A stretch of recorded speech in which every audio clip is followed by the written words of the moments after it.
The first skate video I saw was probably 1982, and it was a Bones Brigade video, but it was like a promo video. It wasn't the Bones Brigade video show, which I would say was a really polished movie. This one looked more like a backyard, like video camera type of a thing, and it had Stevie, Tony, Rodney, and Mike McGill in it. I actually was making a little skate zine at the time, because there were no videos back then. I mean, really, that was probably the second video I'd ever seen. The first or second video. Around the same time, there was a random video that somebody had gotten from a Big O contest that Dwayne Peters and Caballero was tiny in it. Those two were around the same time, but the Tony one really spoke to me because he looked like I did. I was super, super skinny as a kid. So I saw this video and I wrote Tony a letter on like lined school paper, you know, question number 1, you know, I sent him these questions and a little letter. And he wrote me back, and I was able to get pictures because a Thrasher photographer came out to take pictures of when we got our ramps built. We got Trashmore built. This guy took pictures. He's like, I live in Del Mar. And I was like, Del Mar, Tony Hawk skates there. Like, if I give you some film, will you please like go take some photos and send them to me? He finally sent me back photos of Tony skating, and Tony was learning 540s. It was like the first 540s he was trying, and he had sequences. We'd never seen sequences of anything like that. We heard about the McTwist, and I think maybe they were still trying to do it. So I took this interview that Tony wrote me back and these pictures and put them in my skate zine, and I was like famous on the local scene because I actually had pictures of this guy, Tony, amazing skater. So I remember when Transworld first came out, it was really exciting because they had color photos. Thrasher was on newsprint, it was all black and white except for the cover. Getting the first Transworld, I think 1982 or 83, and that was, I don't know if this was the first or second issue, but I remember it was Billy Ruff in a pool. The centerfold spread was a color photo of Billy Ruff doing a backside air with like some fireworks going off that were taped to the inside of the pool. And we saw this in color. You just didn't have that input. And I lived on the East Coast, like Douglas, lived in London or in Europe. So he was the same way. It was like we had to basically create our own interpretation of what we were seeing in single photos, usually black and white photos in magazines, and kind of apply that to our own skating or our own style. And videos, which took a while to come out, then started to give us, infrequent, but every once in a while we would get a video, and then we would just digest everything in that video, and then we could learn the tricks that way.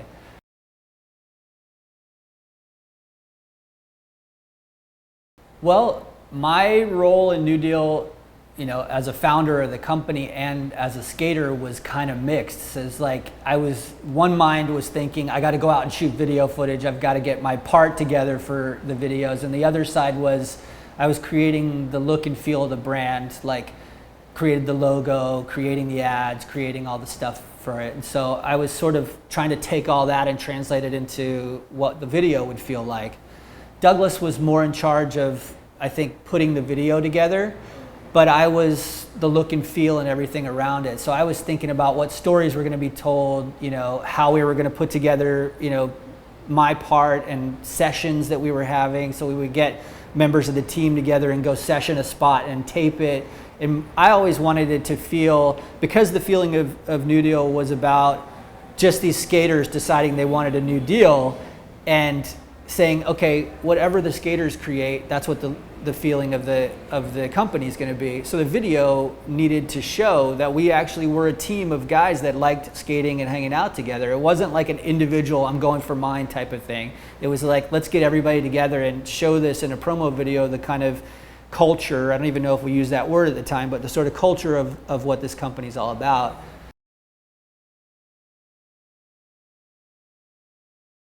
The videos were so impactful because that was all, if you weren't living in a major California city, you really didn't see what was going on unless you saw it in a magazine or a video. This is, by this time, 1990, there were videos out, and Powell had sort of done the really glossy high-end videos, and our approach to it was more like what H Street had just done, where it was just like, you know, just get out there and film it. The only thing that matters is that you get that trick or that line on film, and the kids don't care what the you know, the cinematic value of it is.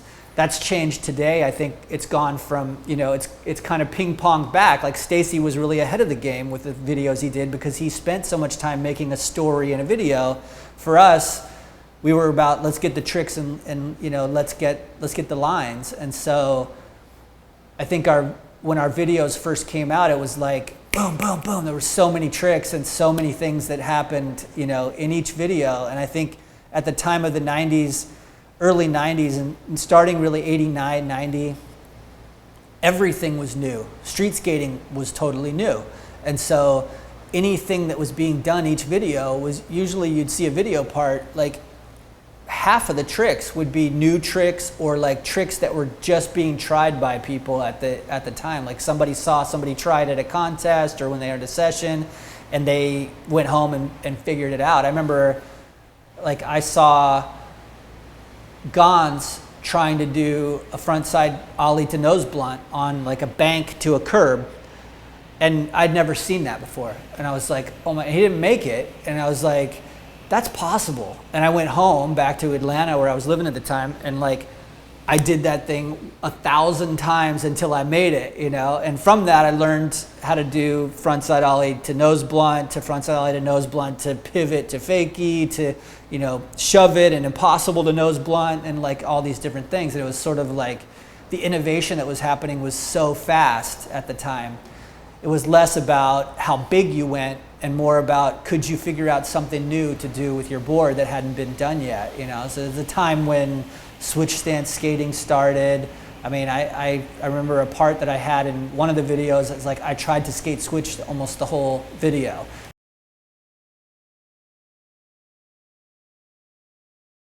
We thought the best way to show this new company was with video. I think from the very beginning of talking about New Deal, in the very beginning when we were starting it, we were like, single pictures aren't even important, like we need to get video. And so we would, you know, video was much harder to get at the time. There were no cell phones. We'll go around and video something on a cell phone and capture it. It was like you had to have a big camera. I think Paul can probably speak to the technicalities of what cameras we were using at the time, but let's just say like even the prosumer version of the camera that we could actually get one and shoot a video was this big. You were literally like holding this thing with two hands half the time trying to follow your friends. And it was like, you know, one of the skaters would film the other skater. There weren't videographers out there that were like videotaping this stuff, at least not for our company at the very beginning. We did later on, but like for the promo video, it was just like, okay, let's go skate. And 3 or 4 people would go skate. One person would film for a while, like, oh, I got a trick, like, let me try to get this, you know what I mean? And so, you know, where I would have loved to skate in Atlanta with my friends in the spots that I love to skate at, all my part for the promo video was filmed down the street from Paul's house, because I was camped out and living in Paul's house at the time when we started New Deal. I think I spent 3 months out there the first time during the spring that we actually built all the graphics and did the videos and all that stuff.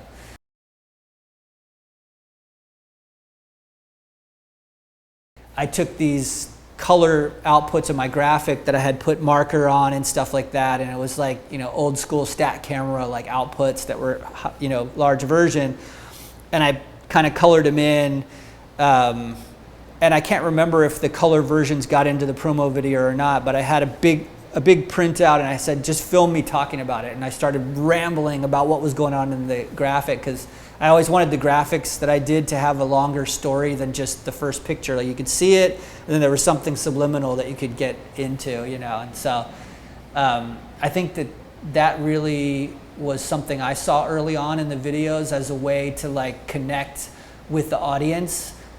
The tricks were really important, but also the lifestyle and the stories behind what we were doing, and sort of almost a behind the scenes sort of approach is what I wanted to do every time I did, you know, videos or interviews or anything, was sort of like, hey, this is multi-dimensional, you know, it's skateboarding, but we're all people and we do lots of other things too. So there was like, you know, for us doing the art and then I mean, it was very remedial in that promo video, but like, you know, filming Danny sitting out behind Paul's house by his hot tub, like filming him talking about saying his name and telling his story. It's like those were the things besides the tricks that the kids could see about this skater. You know, otherwise all you had were black and white pictures occasionally, and you know, maybe a picture in Transworld or something like that. It's like Thrasher or Transworld.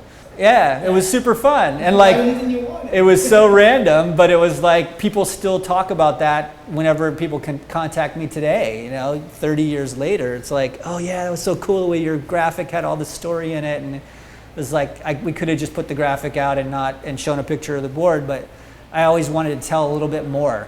And I think that was the thing that really drove me with video, was like, hey, it's not an ad. You don't have one still image. You can do anything you want. So.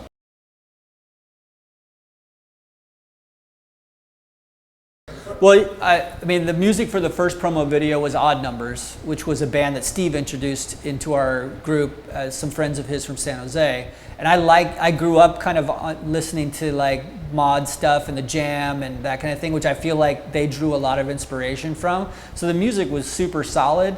I just wasn't into that kind of music at that time. I was strictly into hip hop at that time. And I still listen to a little bit of punk, but mostly hip hop. So that wasn't, for me, the ideal music to have for the promo video. Years later, when I look back at it, it defined New Deal. It defined the brand, you know? So it's like, now I listen to all those songs and I'm like, oh, just like filled with nostalgia because I love that music. It tells the story of New Deal at that time. But at the time, I remember just thinking like, dude, I don't want it to be all rock music. Like I want to have some beats and some hip hop in there, you know? Which I didn't get in until the next videos after that. But I think every video after that, I had hip hop, at least in my part. And for the most part, it was probably stuff that I made. Early days, it was like friends of mine that were DJs. Because in Atlanta, there was the beginning of what I would call the Dirty South hip hop movement was going on at the same time. And because I was skating, I had this weird lifestyle that like I didn't work during the days. I would go out and skate at nights. And I had a lot of friends from down there that were in the music industry. And so I was hanging out in studios, and like I watched Eric Sermon record his solo album, and like I was in the studios with like, I saw Too Short, you know, Puffy, Busta Rhymes, like, you know, all these guys from New York were coming down there at that time to record. And there were hip hop bands coming up in Atlanta too. None of them ever became really big. I guess Lil Jon is probably the only one, but Lil Jon was really just like, he actually worked at a skate shop. He's a skater. He actually worked at a skate shop at the time when I met him and started skating with him down in this park, which is called Piedmont Park. It's sort of a central park of Atlanta. So I know one song that I did for one of my parts was with a DJ friend of mine. And that was just like mixes of stuff. Like we made beats and then we put mixes in. I sampled a bunch of stuff in there. It had no rapping in it. And then, I might have had a little bit. And then I made another song with Lil Jon that was about Lil Jon. And then I think we made like a 10 song or 8 song sort of EP type of thing. It was a demo tape more or less. But then I pulled pieces from that to put into different videos along the way. So I always wanted to I was super into hip hop at that time, so I always wanted to use things that were semi-original. Everything was sampled back then, but like to get at least semi-original. And I loved making the music because, like video, it was sort of a collage of all these different things. Like where my video parts were a collage of tricks and art and things that I was into at the time, the music was a collage of all the sounds that I was into. So I would take beats that I would get off of like Gene Krupa, like old big band and jazz albums and stuff, and I'd put the beats together. At one point I was on tour with Rick and Justin. I actually met Guru and Premier from Gangstar, and like at that time everything was so tiny, they gave me their phone number and I called Premier up and he was telling me how to make beats and how to like sample drum beats and stuff. So I was putting all that kind of stuff together. But then I was taking like Planet of the Apes records and like children's records and all these different things and like mixing all that stuff together, because I think probably my biggest influence at the time for music was KMD, and KMD had just done this like storyline album with like Bert and Ernie sampled and all these different things, but like the sickest rhymes together with the most nonsensical like things. So I wanted to put all that stuff in skate videos, and I think it sort of probably stood out at the time as something that was totally different than what other folks were doing.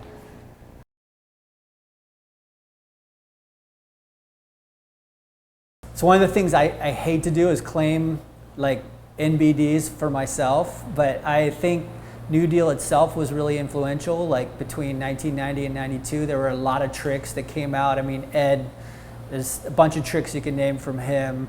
Justin Gerard was doing a lot of new tricks. I had a few tricks that came out. Then there were like the kind of people that sort of came after the first wave of skaters. When I was on the East Coast, I was basically alone out there. I was living in Atlanta. I was phoning in my, graphics and things by fax machine half the time, and skating with all my friends out there. And there were so many rad, unnamed, never seen guys that were ripping out there. And I went to a little contest. I believe it was Virginia Beach. I can't remember, but I saw Chris Hall skate there. And he was doing all these tricks that I had before thought of maybe just Rodney Mullen, doing. But he was doing things on flat ground and on banks, and they were super fast, the way he used to whip his board around and stuff like that. And he didn't skate fast, but the technicality of what he was doing was so inspiring to me. I was like, that day, I think I said, like, dude, I want you to skate for this new company that I'm doing. I mean, New Deal was just starting at that time. And kind of along with Chris came Allie Mills, because they were buddies and they lived close to each other. And I don't even know if I can name all the tricks that Chris did that I think he was probably the first to do, but like one that stands out right away is Allie doing the first nollie flip that was on video, and I don't remember which video it was in, but he did the first nollie flip on a street board. It was when we were skating the Interstate 91 skate camp up in Massachusetts, and a bunch of us just convened on this one skate camp inside a roller rink for an entire week. And I think during that week, so many new innovative things came out. There was a really good crew of people that were there at that time. I think Sal Barbier was there, and Jim Thiebaud and Tommy Guerrero, and a bunch of guys just kind of showed up and skated. And like, I just remember the scene and the vibe during that time was really good. So I think that's when I saw Allie do the first nollie flip. And it was like, he was sort of, I think, thinking of it while he was there. He probably had tried it before, but it was just, there was such a feeling of innovation and everything going on, and there was trying to come up with new stuff. And I had sort of learned how to do frontside ollies to nose blunt.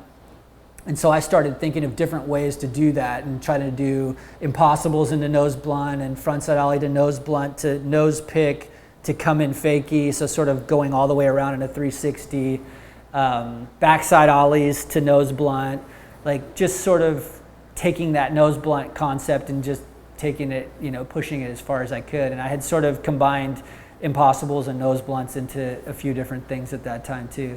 A lot of what I see the skaters doing now, that they're just taking it to a whole different level, of course, but the origins of a lot of that stuff started between 89 and 95. That's when the first things were done. So imagine when you don't think it's possible to land in a nose blunt because the only thing you've done is, an ollie to disaster on a mini ramp or something like that, or a blunt slide. I remember working on blunt slides and thinking like, on like benches and curves, and thinking, that's crazy. Like I don't even know how that can ever be done.